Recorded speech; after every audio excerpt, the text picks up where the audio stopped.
Do you know where the hit is? Wait, I was talking about disc golf. I wasn't talking. Come out with your hands up. Guys, I gotta get out of here. I'll see you later. We have the garage surrounded. That includes the back door. Oh, spin it.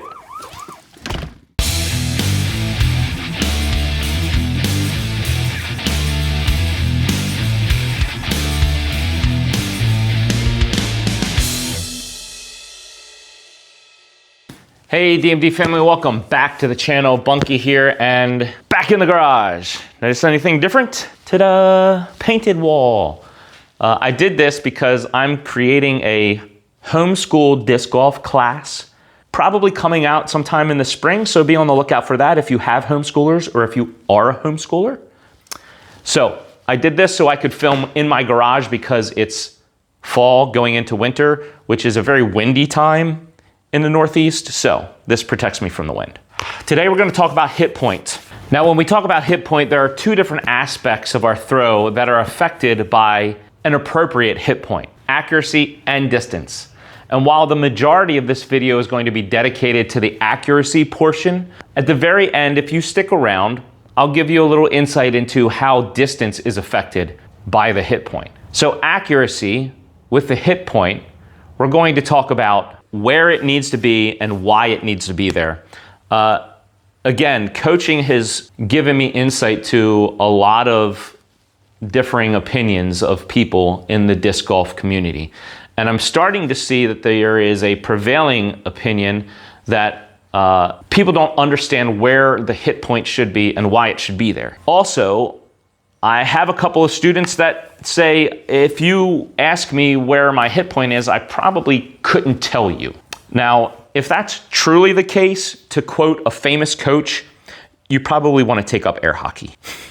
Because as athletes, we are bodily aware, right? We know what our body is doing through athletic movements. At least subconsciously we do. We may not consciously think about it, but subconsciously we know what our body is doing during an athletic movement. Now, again, sometimes there is a disconnect between the conscious perception and the subconscious perception of what we're doing. And in order to fill that gap, we use drills to show us, oh, this is what my body is doing, this is what my body should be doing, and this is what it feels like. To sort of make that, again, mind-body connection in order to build it and allow it to become stronger. So today I'm going to go over where the hit point should be, why it should be there, and I have a couple of drills that we can use to help us connect the hit point to our body movement. First, I'm going to ramble. Where should the hit point be and why should it be there? I'm going to try to keep this short. I'm going to try to not sound like I'm actually smarter than I am, but I am going to try to channel my inner Nick Crush a little bit, because where the hit point is and why it should be there is about physics. And you're gonna hear some cars going by the front of my house. My apologies. My mail's here. I'll be right back. Just kidding. So, where should the hit point be? There is a popular opinion that the hit point should be directly between you and your intended target. So if you were my target right now, my hit point should be right here, directly between my body and my intended target. I believe this is incorrect. Where do I think the hit point should be? Well, in an effort to not bore you with all the mathematical calculations and formulas involved, mainly because I don't know them, my uneducated opinion is the hit point for a left-hander should be about 1:30, 2 o'clock. Hit point for a right-hander should be 10, 10:30. Why? Why is that the case? Again, it's physics. So, as much as we like to think that our disc path during a throw is a straight line, it just isn't. We try to get it as direct and straight as possible, of course. But because of the way our body moves, because of our biomechanics, it's nearly impossible for that path to be straight. Because right here we have a pivot point and a lever that is supporting the disc. And when I throw, I'm doing this, right? I'm doing this, extending my arm with my elbow, or hinging on my elbow, right? With my tricep, but hinging on my elbow. So it's this, right? If you look from underneath, it's this. Well, what does this create with the disc? An arc. It's circular in motion, right? Us releasing a disc is circular in motion. And what does physics tell us? This is an application of Newton's first law of motion, law of inertia. Object in motion tends to stay in motion, right? But when that object is forming a circular path, right, through centripetal force, which is my arm, when that centripetal force is eliminated or we release the disc that has been moving in a circular path, its trajectory, its velocity will be tangential to the arc in which it was released. So it will continue flying in a straight line tangent to the arc in which it was released. In other words, if I extend my arm right now and release this disc, where will it go? Left. You're right. But it will not fly straight at you, which tells me if I release my disc right here on my hit point, it's not going to go to you, it's going to go to the right of you, or for me, to the left of you. So if we are releasing our hit point directly out in front of us, we're always going to miss our target for us left-handers left, and for you right-handers right. It's physics. Now, I understand that there is forward momentum with the circular movement, as well as the grip manipulating the flight path of the disc. So it's not going to go a perfect 90-degree tangent from the arc in which it was released, but it's still not going to come straight out of my hand. It's going to be somewhere between those two. So again, I'm going to miss left if I'm releasing straight in front of me. So the disc has to be released out in front of my body, not between me and my target. And again, my educated guess is between 130 and 2 for a left-hander and 10 and 1030 for a right-hander. That way, when we release the disc, it will go straight toward our intended target. That is the where and why of the hit point. So how do we drill getting to the hit point? And I guess you're wondering why there is a T in front of me. Because as you know by now, if you've been following me at all, I am a softball coach as well as a disc golf coach. And because I've been doing softball coaching much longer than I've been doing disc golf coaching, I apply a lot of disc golf to softball. And there's a common misperception in baseball and softball as well as to the hit point. Where do we come in contact with a softball or a baseball when we're hitting? So if you were to ask someone who was not coached in how to hit a softball or a baseball to step up to this tee and align themselves to hit the ball off the tee, where would they stand? Where would they align themselves? And I'm telling you as a coach, I've seen it, and the majority of people will line themselves up just like this. But this is incorrect. You have no power hitting a ball directly in front of you. The power in a baseball or softball swing comes at your front foot. So let's set this up now to accommodate a disc golf drill. Okay, here we go. Well, we're not going to use a bat. Well, and we're not going to use a softball. So I'm going to use this ball. It's kind of squishy. And we're going to set it right here. So I'm going to do this side on, and then I'll let you see from the back as well. But I have to move my camera. So side on first. And I use a glove for this just because in the cold, it hurts my skin when I smack this ball.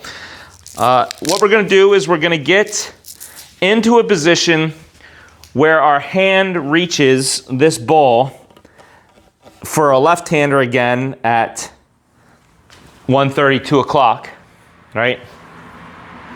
And for a right-hander, somewhere between 10 and 10:30, okay?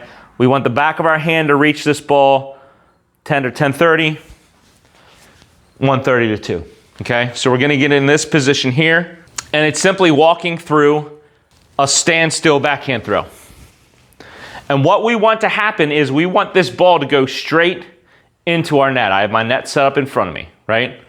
So when I make contact with this ball, I want this ball to go straight in front of me. It's a visual cue that if it's going left, my hit point is too far out in front of me. If it's going right, it's too far to the side. So I want to come right through this ball and hit it directly in front of me. Okay? The contact is here. Boom. Ball goes directly in front of me, straight into the net. Josh and I have discussed things like this before, and his viewpoint, and I tend to agree, is do both extremes. Do the wrong and do the right. Because when we do the wrong, we can feel, oh, that's not what it feels like at all. Or that's not what it should feel like at all. This is what it should feel like. In the spirit of that, put it out in front of you and try to make it go left to see what it feels like. I know, I felt that. Hit it out way too far in front of me, kept this shoulder back. I want this ball to go straight forward. So let me give you a view from the back so you can see what I'm talking about. All right, first we're gonna do it wrong. First I'm gonna make contact and have it go to the left, which means hitting it out too far in front of me, between me and my target, and pulling my shoulder back. Okay?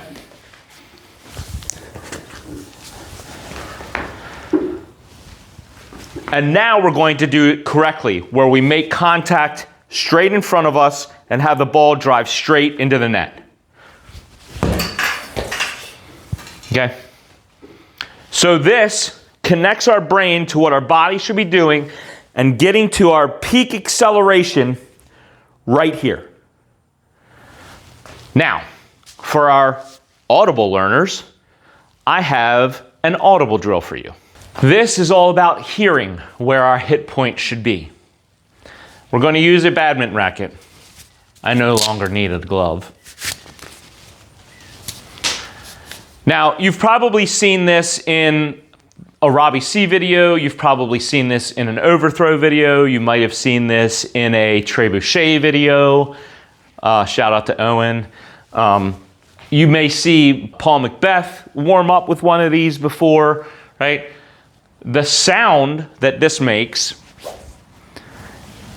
can be an important mechanism to connect where our acceleration is in relation to our swing, right? And I think Robbie C used this to teach us that we should not hear the whoosh back here. We should hear the whoosh out here. In the same vein, we need to hear our whoosh out in front of us and not in between us and the target. So we need to line up, get in our stance, and make our throw, and make the sound of acceleration be, again, around 2 o'clock for left-handers, around 10 o'clock for right-handers. I heard that right here. Okay? And in the spirit of what we said before, let's do it wrong, and let's hear it out here. And that's exactly where I heard it. So this is what I need to do in my swing, and not this. You can probably see the difference between those two swings. It should feel different, as well as sound different. All right, so now let's for a minute just talk about how distance is affected by a proper hit point. For those of us who subscribe to the only true method of getting nose down, turning the key, that should start a firestorm in the comments section. In all seriousness, for those of us who subscribe to the turn the key method for getting nose down, and you find you're not getting nose down but throwing more Anheuser, if you've seen Mikey's latest video, you know where I'm going with this. You're releasing too much in front, directly in front of you. Because if I release here and I turn the key, I'm going to be Anheuser, not necessarily nose down. But if I get to a proper hit point and turn the key, I'm going to throw nose down. And we all know when we throw nose down, we get more distance. So, getting the proper hit point throwing nose down equates to longer distances. So there you have it. There's everything hit point today. It's the why and the where of the hit point, and then 2 drills, a visual drill and an audible drill, to get us connecting our body movement with conscious awareness. I hope that helped. I hope it's something that you can implement in your game, into your practice to help you with your hit point. Comment in the comments below what you'd like to see next. Share with this with your friends that are struggling with their hit point. Hopefully it can help somebody out. But until next time, enjoy the journey. Here's your verse of the day.